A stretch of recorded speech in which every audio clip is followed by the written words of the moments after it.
Selamat datang di Kisah Mencekam, tempat di mana setiap cerita datang untuk memukau keberanianmu. Di sini, kita akan menyelami kisah-kisah horor yang tak hanya menakutkan, tapi juga penuh misteri dan keanehan yang sulit dijelaskan. Siapkan dirimu, matikan lampu, dan dengarkan dengan penuh perhatian. Karena kegelapan yang akan kita masuki tak pernah sama seperti yang kamu bayangkan. Jangan lupa, jika kamu suka dengan cerita yang membuat jantung berdebar dan bulu kuduk merinding, tekan tombol berlangganan dan ikuti perjalanan horormu bersama kami. Terima kasih.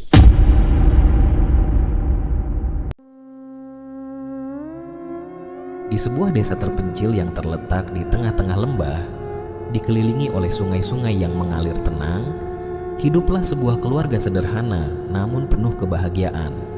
Lukman, seorang lelaki berusia 35 tahun, tinggal bersama istrinya, Hana, dan kedua anak mereka, Iksan yang berusia 10 tahun, serta Ningsih yang masih kecil, baru berusia 5 tahun. Rumah mereka terbuat dari kayu dan beratap daun rumbia, berdiri kokoh di pinggir desa yang dikelilingi hutan dan sungai. Lukman adalah seorang petani yang bekerja keras di ladangnya. Setiap pagi, ia bangun sebelum matahari terbit untuk menyambut hari dengan penuh semangat. Hana, istrinya, adalah seorang ibu yang penyayang dan selalu mendukung suaminya. Meskipun hidup mereka sederhana, mereka sangat bersyukur atas apa yang dimiliki.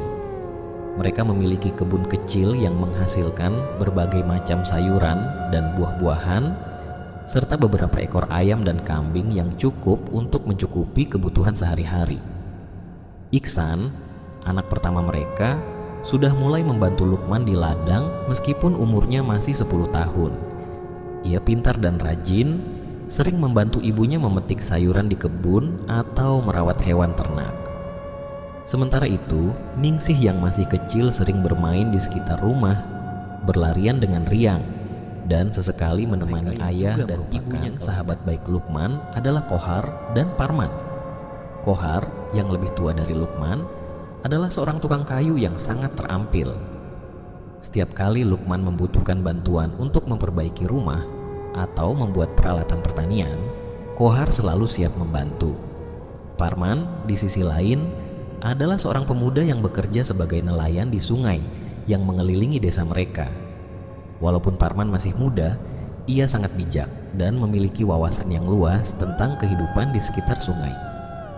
Pada suatu pagi yang cerah, Lukman, Hana, dan kedua anaknya duduk bersama di beranda rumah, menikmati sarapan sederhana. Iksan dengan antusias bercerita tentang ikan besar yang ia lihat di sungai kemarin, sementara Ningsih menggambar di atas tanah dengan batu.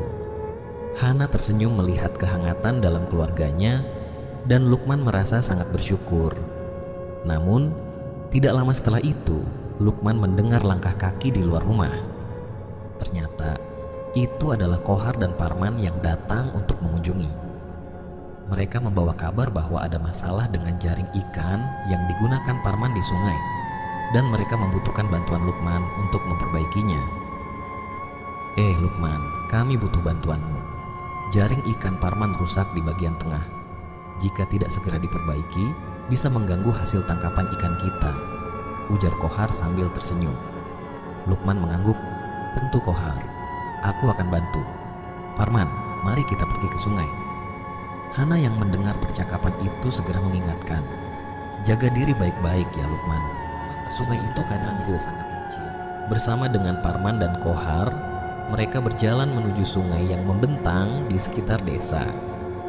Iksan yang ingin ikut serta ikut berlari di belakang mereka, sementara Ningsih dengan riang bermain di halaman rumah. Sesampainya di sungai, Lukman melihat bahwa jaring ikan milik Parman memang rusak parah.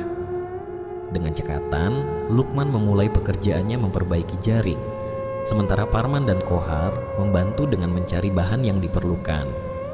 Mereka bekerja sama dengan baik, dan dalam waktu yang tidak lama, jaring itu kembali dalam kondisi baik. Terima kasih Lukman, tanpamu kami bisa kesulitan, kata Parman, tersenyum lebar.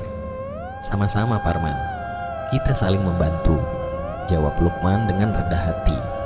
Hari itu mereka pulang ke rumah dengan perasaan lega dan bahagia. Lukman merasa bersyukur memiliki teman-teman yang selalu siap membantunya. Begitu pula dengan keluarganya yang selalu memberikan dukungan. Malam harinya, saat duduk bersama keluarga di rumah, Lukman menatap wajah Hana, Iksan, dan Ningsih. Mereka semua bahagia. Meski hidup mereka sederhana, mereka kaya akan punya teman seperti Kohar dan Parman. Kita hidup bersama dalam kebersamaan dan saling membantu, kata Lukman sambil memeluk anak-anaknya. Hana tersenyum. Benar Lukman, yang penting kita selalu bersama, melewati setiap hari dengan penuh rasa syukur. Mereka pun tertawa bersama, menikmati kehangatan malam di desa yang damai itu, di mana sungai yang mengalir tenang menjadi saksi bisu dari kehidupan sederhana mereka yang penuh makna. Keesokan harinya, menjelang sore, Lukman sedang bersiap-siap untuk membereskan alat-alat pertanian di gudang kecilnya. Hari itu cukup melelahkan dan ia berniat untuk beristirahat lebih awal.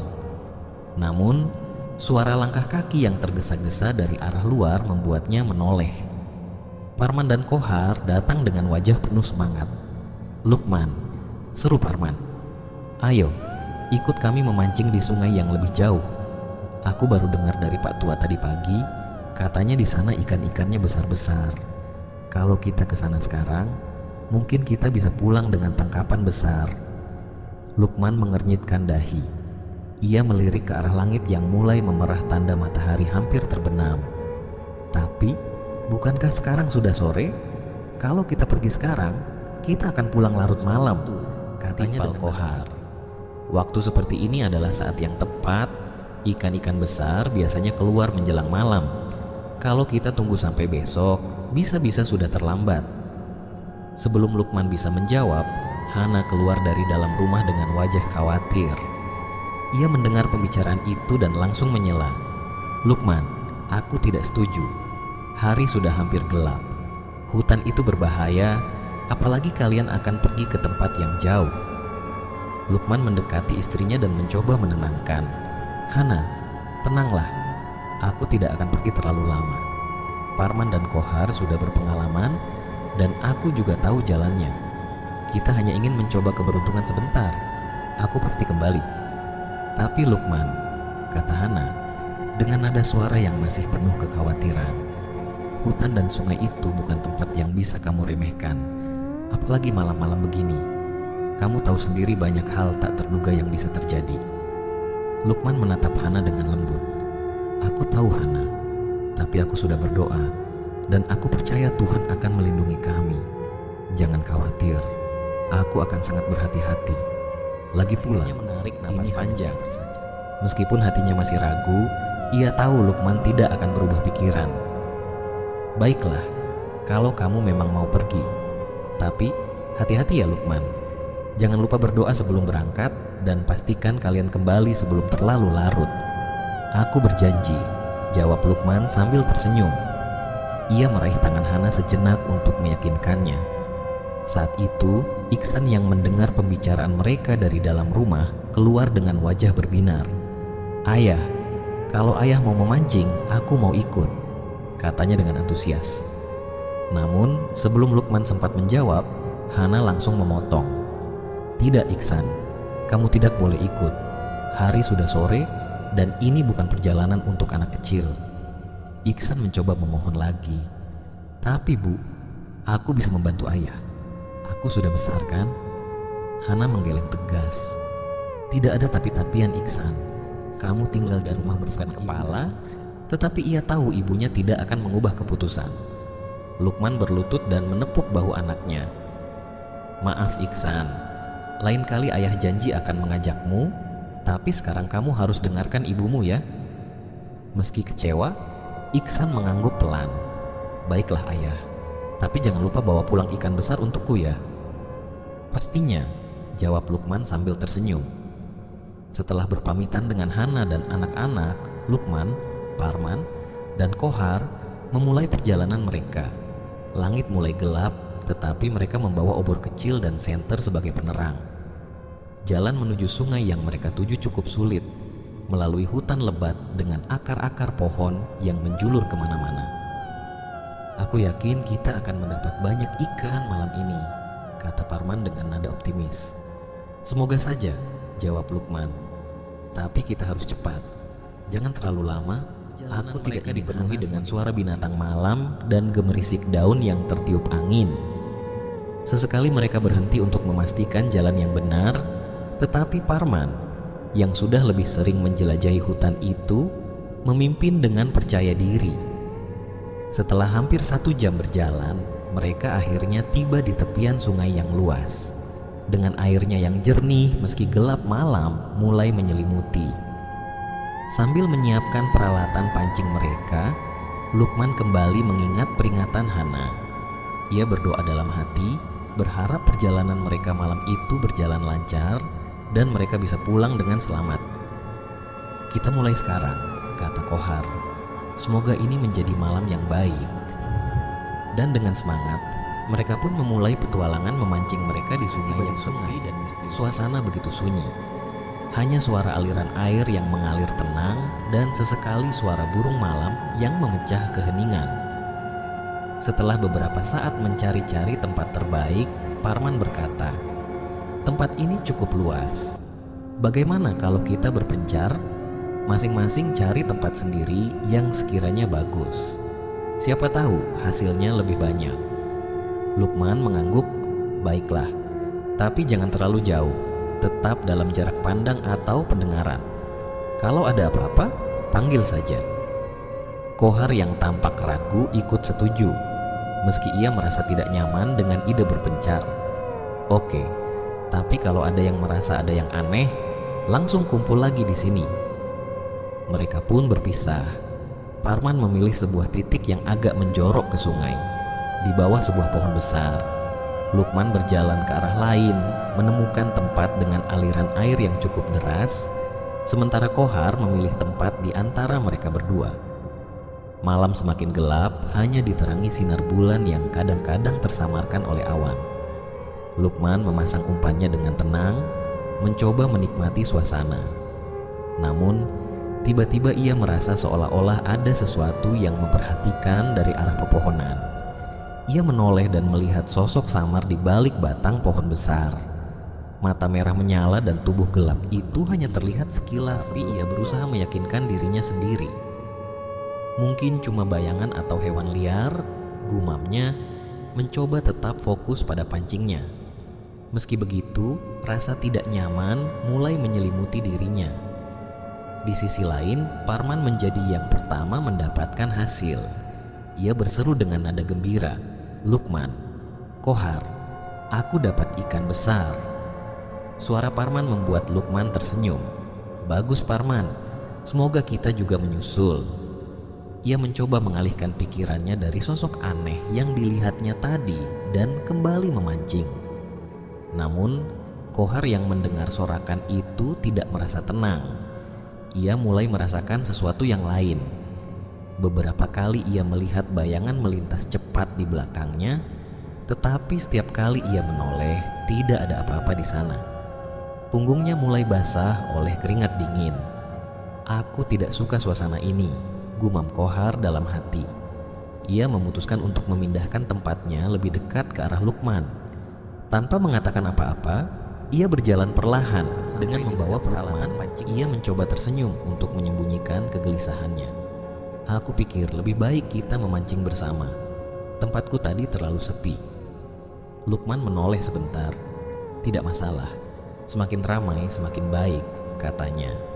Meski sebenarnya ia juga merasa sedikit lega ada teman di dekatnya. Mereka berdua kembali memancing dengan tenang. Namun, Kohar terus merasa ada sesuatu yang salah. Ia tidak menceritakan apa yang ia alami, takut membuat Lukman khawatir. Sementara itu, Lukman mulai merasa angin di sekeliling mereka semakin dingin, bahkan lebih dingin dari biasanya.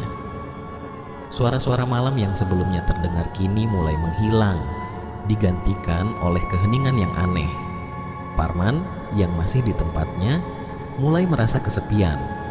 Ia berteriak lagi, "Lukman, Kohar, ikan di sini banyak sekali. kalian seharusnya ke sini." Namun, kali ini tidak ada yang menjawab. Suaranya seolah tenggelam dalam keheningan malam. Ia menoleh ke arah sungai dan merasa airnya terlihat lebih gelap daripada sebelumnya, seperti ada sesuatu yang bergerak di bawah permukaan. Ketiganya kini diliputi rasa aneh yang tidak bisa mereka jelaskan.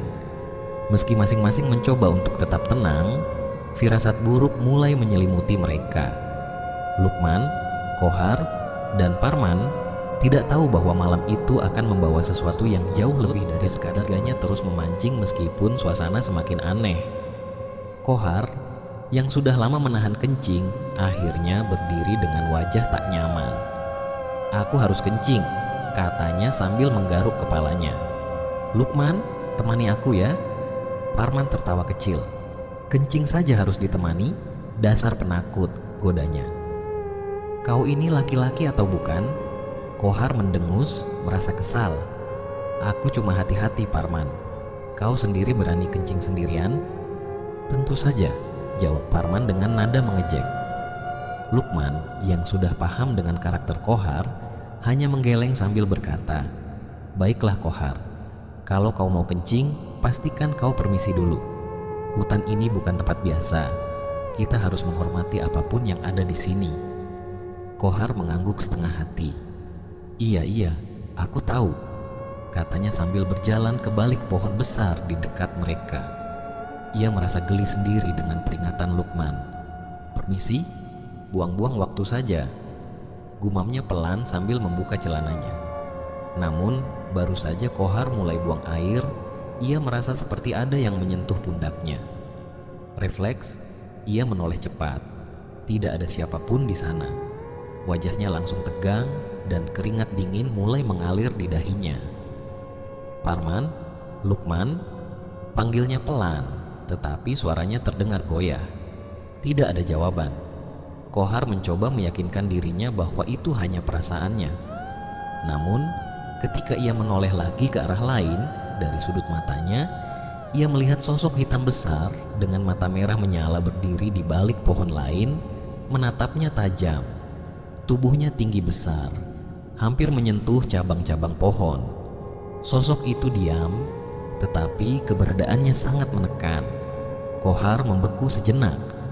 Lalu, dalam sekejap, sosok itu menghilang begitu saja, seolah larut dalam kegelapan. Kohar buru-buru menyelesaikan urusannya dan kembali ke tempat Lukman. Parman yang masih di tempatnya merasa puas karena ia mendapatkan banyak ikan. "Ini malam terbaikku," katanya pada dirinya sendiri. Namun, tawa kecilnya terhenti ketika ia mendengar suara langkah kaki kecil-kecil yang berlari dari kejauhan. Ia menoleh dengan bingung, mencoba melihat lebih jelas. Samar-samar, ia melihat 4 sosok kecil berlari di antara semak-semak. Mereka memiliki tubuh kecil, kukunya panjang, dan mata merah yang menyala dalam gelap. Mereka bergerak dengan cepat dan tidak menimbulkan suara apapun selain langkah kaki mereka. Parman membatu di tempat. Ia ingin berteriak, tetapi suaranya tercekat. Ketika ia mencoba menggerakkan badannya, sosok-sosok itu sudah menghilang begitu saja, meninggalkan keheningan yang memekakkan telinga. Parman buru-buru mengambil ember berisi ikan dan berjalan cepat menuju tempat Kohar dan Lukman. "Kita harus kumpul. Aku tidak mau di sini sendirian," gumamnya ketakutan.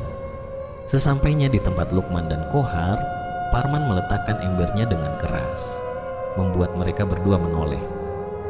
"Kamu kenapa, Parman?" tanya Lukman heran. Ia melihat wajah Parman pucat, jauh napasnya memburu. Aku lihat sesuatu," katanya dengan suara gemetar. 4 sosok, kecil, dengan mata merah dan kuku panjang. Mereka berlari di belakangku. Kohar yang masih ketakutan setelah pengalamannya sendiri langsung bergidik. "Aku juga melihat sesuatu tadi," katanya pelan. "Saat aku buang air, ada yang menyentuhku, dan aku melihat sosok besar dengan mata merah di balik pohon." Lukman menatap kedua temannya dengan serius. "Kalian pasti tahu apa artinya ini. Kita tidak sendirian di sini. Tempat ini mungkin bukan hanya sekadar sungai biasa. Ia berdiri dan menatap sekeliling dengan waspada. Sebaiknya kita segera pergi sebelum sesuatu yang lebih buruk terjadi. Parman dan Kohar mengangguk. Tidak ada yang ingin berlama-lama di tempat itu. Mereka mulai membereskan peralatan mereka dengan tergesa, meski perasaan cemas terus membayangi. Malam itu, sungai yang sepi tidak lagi terasa hanya sunyi, melainkan penuh ancaman yang tidak bisa mereka bereskan peralatan pancing dengan terburu-buru. Tiba-tiba pancing Lukman yang masih terpasang di air bergerak dengan tarikan yang kuat. Lukman tersentak dan segera memegang gagang pancingnya. Tunggu!" seru Lukman. "Sepertinya ini tangkapan besar." Parman dan Kohar yang mendengar itu menghentikan aktivitas mereka. "Tinggalkan saja Lukman, kita harus pergi sekarang," kata Kohar cemas sambil terus melirik sekeliling. Namun, tarikan itu semakin kuat, membuat Lukman hampir kehilangan keseimbangan.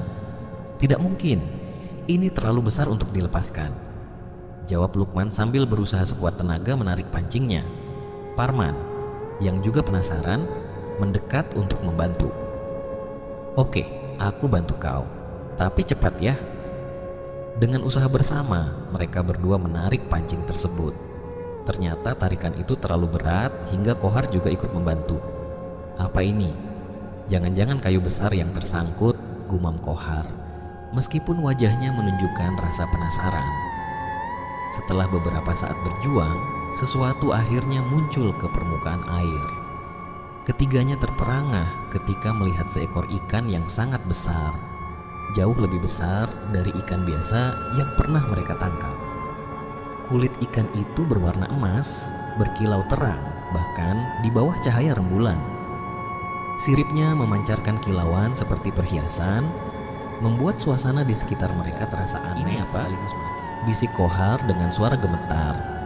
"Ikan emas sebesar ini tidak masuk akal," gumam Parman, matanya membelalak tak percaya. "Ini seperti cerita-cerita dongeng." Lukman memandangi ikan itu dengan perasaan campur aduk. Ada kegembiraan atas tangkapan luar biasa ini, tetapi juga rasa takut karena keanehan yang melingkupinya. Ia mencoba mengatur napasnya yang memburu. "Ikan ini, apakah aman kita bawa pulang?" tanyanya lebih kepada dirinya sendiri. Sebelum ada yang sempat menjawab, Lukman dikejutkan oleh sesuatu di pinggir sungai, tepat di bawah permukaan air. Sepasang mata mengintip dari kedalaman sungai, milik seorang perempuan dengan rambut panjang yang terurai. Wajahnya pucat, tetapi cantik dengan sorot mata yang tajam. Perempuan itu menatap langsung ke arah Lukman tanpa berkedip. Lukman membeku, tidak percaya dengan apa yang dilihatnya. Perempuan itu perlahan-lahan tersenyum tipis sebelum kembali menyelam dan menghilang ke dalam kegelapan air.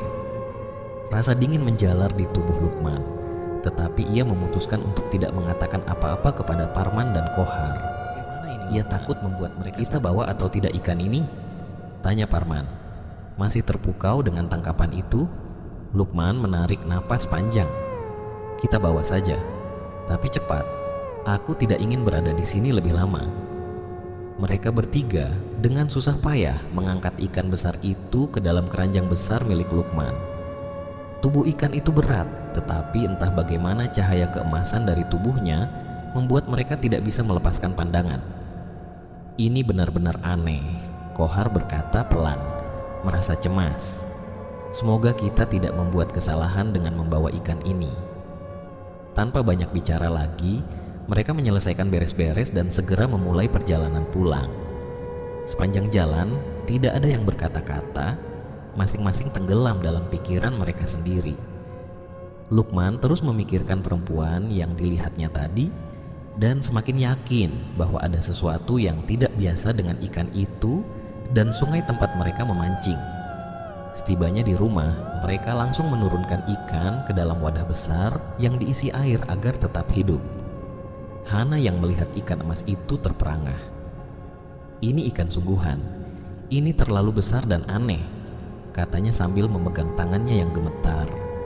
"Iya Hana," jawab Lukman pelan. "Tapi ini cerita panjang.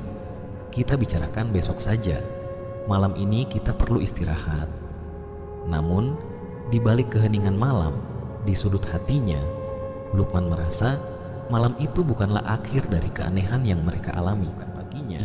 Suasana rumah Lukman dipenuhi rasa penasaran. Iksan dan Ningsih terus berbicara tentang ikan besar yang ayah mereka tangkap semalam.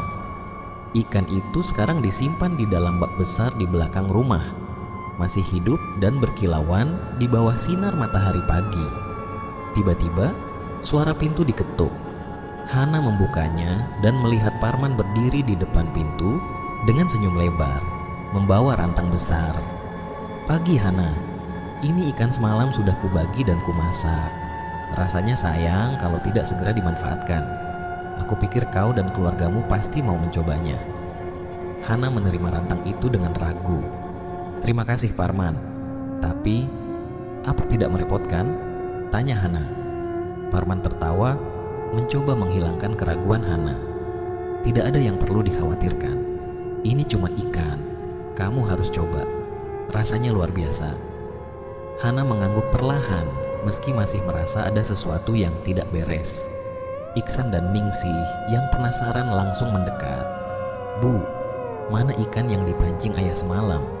Aku mau lihat ikan besar itu," seru Iksan. Hana membuka rantang itu di depan mereka. "Ini ada ikan dari Om Parman," ucap Hana. Aroma lezat dari masakan memenuhi ruangan. Daging ikan yang berwarna putih kemerahan tampak berkilau seperti permata, membuat Iksan dan Ningsih terpana. "Wow, enak sekali, benar-benar terlihat lezat," kata Iksan. Antusiasme matanya berbinar. Hana memutuskan untuk menyajikan ikan itu sebagai makan siang. Lukman hanya diam memperhatikan. Pikirannya masih dipenuhi bayangan peristiwa semalam, terutama sosok perempuan di bawah sungai. Meski ada keraguan di hatinya, ia memilih untuk tidak mengatakan apa-apa. Saat makan siang, keluarga Lukman menikmati masakan ikan itu. Rasanya benar-benar enak, jauh lebih lezat daripada ikan-ikan biasa. Bahkan Hana, yang awalnya ragu, akhirnya ikut memuji masakan itu. "Ikan ini benar-benar istimewa," katanya pelan, meski masih ada sedikit kegelisahan di hatinya. Malam harinya, keanehan mulai terjadi. Rumah Lukman terasa lebih dingin dari biasanya. Meskipun jendela-jendela sudah tertutup rapat, Lukman dan Hana sedang berbaring di kamar mereka ketika tiba-tiba Lukman merasa ada sesuatu yang bergerak di luar pintu kamar. Awalnya ia mengira itu hanya angin, tetapi saat menoleh ke arah pintu, ia melihat sosok perempuan berbaju putih berdiri di depan pintu kamar. Perempuan itu memiliki wajah yang sangat cantik dengan senyum lembut di bibirnya.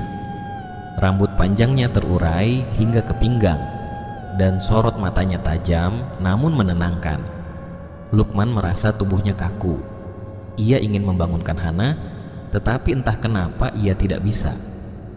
Perempuan itu hanya menatapnya, tersenyum kecil, lalu perlahan berjalan melewati kamar mereka menuju ke ruang depan. Langkahnya tidak menghasilkan suara, seperti melayang di atas lantai. Saat perempuan itu menghilang, tubuh Lukman terasa lebih ringan. Ia duduk perlahan, napasnya tersengal-sengal. Hana yang tidak menyadari apapun hanya bergeser sedikit dalam tidurnya. Lukman memutuskan untuk tidak membangunkannya. Ia juga tidak ingin menceritakan apa yang dilihatnya. Takut membuat Parman suasana terasa tidak biasa. Setelah selesai makan malam, Parman duduk sendirian di ruang tengah, mencoba menenangkan pikirannya dengan membaca koran lama. Namun, tiba-tiba ia mendengar suara lembut perempuan yang menangis pelan, terdengar seperti berasal dari luar rumah. "Tolong, kembalikan mereka." Suara itu terdengar jelas, membuat bulu kuduk Parman berdiri. Ia menoleh ke sekeliling, mencoba mencari sumber suara. Namun, tidak ada siapapun di luar jendela atau di sekitar rumah. Ia berusaha meyakinkan dirinya bahwa itu hanya halusinasinya. "Ah, mungkin cuma angin," gumamnya sambil mencoba mengalihkan perhatian dengan membaca lagi. Namun, suara itu terus terdengar, semakin dekat dan semakin memilukan. "Kembalikan mereka, kumohon." Ketakutan mulai menyelimuti Parman. Ia berdiri mendekati jendela, untuk memastikan tidak ada yang aneh di luar. Tapi ketika ia membuka tirai jendelanya, napasnya tercekat. Di luar, di halaman rumahnya, tampak sosok-sosok kecil berlarian. Tubuh mereka kecil, dengan kuku panjang yang mencakar-cakar tanah, mata merah menyala, dan gigi taring yang mencuat dari mulut mereka. Kepala mereka botak, mengkilap di bawah sinar rembulan. Mereka seperti bermain di halaman, tetapi gerakan mereka tidak wajar, lebih menyerupai tarian liar. Parman merasa jantungnya berdegup kencang. Ia ingin berteriak, tetapi suaranya seolah tertahan di tenggorokan. Sosok-sosok itu meliriknya dari kejauhan, tetapi tidak mendekat. Setelah beberapa saat, mereka perlahan menghilang di balik bayangan pohon-pohon besar di dekat rumahnya. Parman menutup tirai dengan cepat, keringat dingin mengalir di dahinya. Malam itu ia tidak bisa tidur. Suara tangisan perempuan itu terus terngiang di telinganya, seolah menuntut Parman memutuskan untuk menemui Kohar. Ia tidak bisa menyimpan rasa takut ini sendirian. Saat mereka duduk di beranda rumah Kohar, ia menceritakan semua yang terjadi semalam. Kohar mendengarkan dengan serius. Wajahnya berubah pucat. "Parman, kamu tidak sendirian," Kohar akhirnya berkata. "Aku juga mengalami sesuatu." Parman terkejut. "Apa maksudmu? Apa yang kamu alami?" Kohar menarik napas panjang, lalu bercerita. "Semalam setelah aku tidur, aku terbangun karena merasa ada yang lewat di dalam rumahku. Aku pikir itu cuma angin, tapi saat aku keluar dari kamar, aku melihatnya. Seorang perempuan." Parman menatap Kohar dengan tegang. "Seperti apa perempuan itu?" "Dia memakai gaun putih panjang, rambutnya hitam terurai sampai ke lantai. Tapi wajahnya tidak terlihat, seperti tertutup bayangan atau kabut." Kohar menjelaskan sambil bergidik. "Dia hanya lewat begitu saja di ruang tengah menuju pintu depan, lalu menghilang." Parman mengusap wajahnya yang basah oleh keringat. "Ini tidak masuk akal, Kohar. Apa yang terjadi pada kita? Apa ini ada hubungannya dengan ikan emas itu?" Kohar mengangguk pelan. "Aku pikir begitu. Semua keanehan ini mulai terjadi sejak kita menangkap ikan itu. Mungkin kita sudah membuat kesalahan besar." Mereka berdua terdiam, saling memandang dengan wajah penuh kecemasan. Dalam hati, mereka tahu bahwa apapun yang sedang terjadi bukanlah sesuatu yang biasa. Mereka harus segera berbicara dengan Lukman untuk mencari cara mengatasi hal ini sebelum semuanya. Lukman duduk di ruang tengah rumahnya sambil membersihkan peralatan pancing. Pikiran tentang ikan emas besar itu terus menghantuinya, terlebih dengan keanehan yang mulai terjadi sejak malam itu. Tiba-tiba, suhu ruangan terasa berubah dingin. Ia mendongak dan matanya terbelalak melihat sosok perempuan muncul di depannya. Perempuan itu mengenakan gaun putih panjang, rambutnya terurai hingga ke lantai, wajahnya cantik tetapi pucat, dengan sorot mata tajam yang membuat Lukman merinding. "Kamu harus menikahiku." Suara perempuan itu terdengar lembut tetapi penuh dengan tekanan. Lukman mundur selangkah, mencoba memahami apa yang baru saja didengarnya. "Apa maksudmu?" tanya Lukman dengan suara gemetar. Perempuan itu mendekat, matanya menatap lurus ke dalam mata Lukman. "Kamu telah menangkap prajuritku dan memakan mereka. Itu adalah kesalahan besar. Jika kamu tidak menikahiku, lepaskan ikan yang kamu tangkap. Dia adalah anakku. Jika tidak, sesuatu yang buruknya lemas. Dia tidak tahu apakah ini nyata atau hanya mimpi buruk." Sebelum ia sempat berkata apa-apa lagi, perempuan itu memudar seperti asap dan menghilang. Saat itu juga, Hana yang sedang membereskan dapur melihat Lukman berdiri sendirian di ruang tengah. Terlihat seperti berbicara sendiri. "Lukman, kamu bicara dengan siapa?" tanya Hana sambil mendekatinya. Lukman tersentak, menoleh ke arah Hana dengan wajah bingung. Awalnya ia ragu untuk menceritakan apa yang baru saja terjadi, tetapi melihat tatapan Hana yang khawatir, ia akhirnya menceritakan semuanya. Hana terdiam setelah mendengar penjelasan suaminya. Wajahnya berubah pucat. "Jadi, Ikan itu bukan ikan biasa. Kita sudah memakan sesuatu yang terlarang, bisiknya. Lukman mengangguk pelan. Aku tidak tahu, Hana, tapi aku rasa kita harus segera melakukan sesuatu sebelum semua ini semakin buruk. Belum sempat mereka melanjutkan percakapan, terdengar suara ketukan di pintu. Saat dibuka, Parman dan Kohar berdiri di depan rumah dengan wajah gelisah.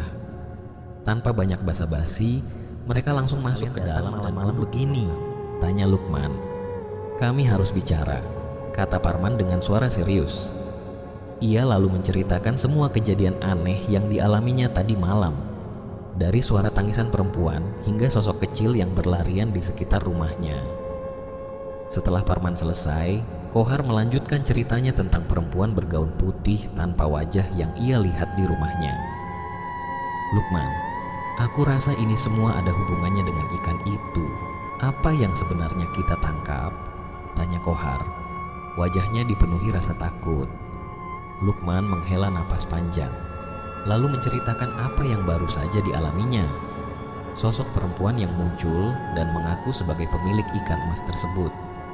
Ia juga mengungkapkan perintah perempuan itu, menikahinya atau melepaskan ikan emas yang masih hidup di bak belakang rumah. Hana terperanjat mendengar cerita itu. Tidak mungkin, kamu tidak boleh menikahi dia, Lukman. Kita harus mencari cara lain. Parman dan Kohar saling berpandangan. Lalu Kohar berkata, Lukman, kalau perempuan itu benar, mungkin kita harus mengikuti sarannya dan melepaskan ikan itu.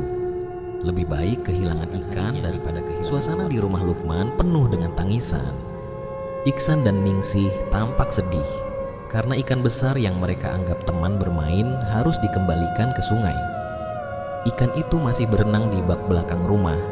Tubuhnya yang berwarna emas berkilau terkena sinar matahari pagi. Ibu, aku nggak mau ikan ini dikembalikan. Dia lucu dan baik, rengek Ningsih sambil memeluk Hana. Iya, Bu. Ayah kan yang menangkapnya. Kenapa harus dikembalikan? Tambah Iksan berusaha membela. Hana berlutut di depan kedua anaknya, mengusap kepala mereka dengan lembut. Nak, ikan ini bukan ikan biasa. Kalau kita tidak mengembalikannya, bisa terjadi hal buruk. Ayah dan teman-temannya sudah memutuskan. Kalian harus mengerti, ya? Dengan berat hati, Iksan dan Ningsih akhirnya melepaskan ikan itu. Lukman, Kohar, dan Parman membawa ikan emas besar itu menggunakan kain basah yang digulung agar ikan tetap hidup selama mencekam sejak awal. Mereka bertiga berjalan di jalan setapak yang sepi, dikelilingi pepohonan lebat. Suasana semakin gelap meski masih siang. Di tengah perjalanan, suara gemerisik terdengar dari semak-semak, membuat mereka berhenti. Dari balik pohon besar, sosok hitam bermata merah yang pernah dilihat Lukman muncul kembali. Kali ini lebih dekat, menampakkan tubuhnya yang besar dengan kuku panjang dan gerakan yang menyeramkan. Makhluk itu menatap mereka tajam, seperti marah karena ikan yang mereka bawa. Di sisi lain, suara langkah kecil terdengar di sekeliling mereka, diikuti tawa cekikikan yang aneh. Ketika menoleh, mereka melihat sosok-sosok kecil dengan kuku panjang dan mata merah berlarian mengitari mereka. Kita harus cepat, kata Kohar dengan suara bergetar. Mereka mempercepat langkah, berusaha mengabaikan makhluk-makhluk itu. Setiap kali mereka merasa makhluk-makhluk itu semakin dekat, doa lirih terucap dari mulut mereka. Mereka tiba di tepi sungai tempat mereka menangkap ikan itu. Suasana terasa lebih dingin dan aneh. Air sungai yang biasanya jernih tampak sedikit keruh, dan angin bertiup lembut tetapi membawa rasa dingin hingga ke tulang. Tiba-tiba, air sungai bergolak. Sosok perempuan bergaun putih muncul perlahan dari permukaan air. Wajahnya tetap cantik tetapi dengan aura yang menakutkan. Ia menatap mereka dengan tajam, lalu bertanya dengan suara dingin, "Mana prajuritku?" Parman maju dengan gemetar, menggenggam sisa tulang ikan yang ia masak semalam. "Maafkan kami tidak tahu. Kami sudah memasaknya dan membagikannya. Ini tulangnya." Mata perempuan itu menyipit, tetapi ia tidak langsung marah.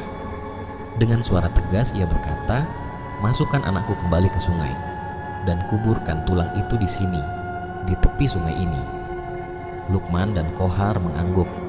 Dengan hati-hati, mereka menurunkan ikan emas itu ke air. Ikan tersebut langsung berenang menjauh, tubuhnya yang berkilau perlahan menghilang di dalam sungai. Parman menggali tanah di tepi sungai dan menanam sisa tulang ikan seperti yang diperintahkan.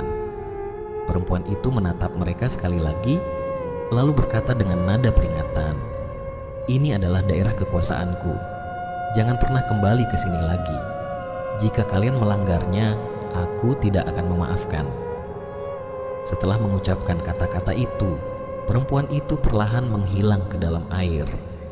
Air sungai kembali tenang. Teror tidak berhenti. Sosok-sosok kecil dengan kuku panjang dan mata merah masih mengikuti mereka dari kejauhan meski tidak menyerang. Sesekali mereka mendengar tawa cekikikan dan suara gemerisik di pepohonan membuat mereka terus waspada. Akhirnya, mereka tiba di kampung dengan selamat meski tubuh dan pikiran mereka lelah. Malam itu, mereka semua merasakan sedikit ketenangan. Namun, setiap kali melihat bayangan atau mendengar suara aneh, mereka teringat akan kejadian di sungai itu. Meski begitu, mereka bersyukur bahwa semuanya telah selesai. Ikan emas telah kembali ke tempatnya, dan mereka berjanji untuk tidak pernah mendekati sungai itu lagi.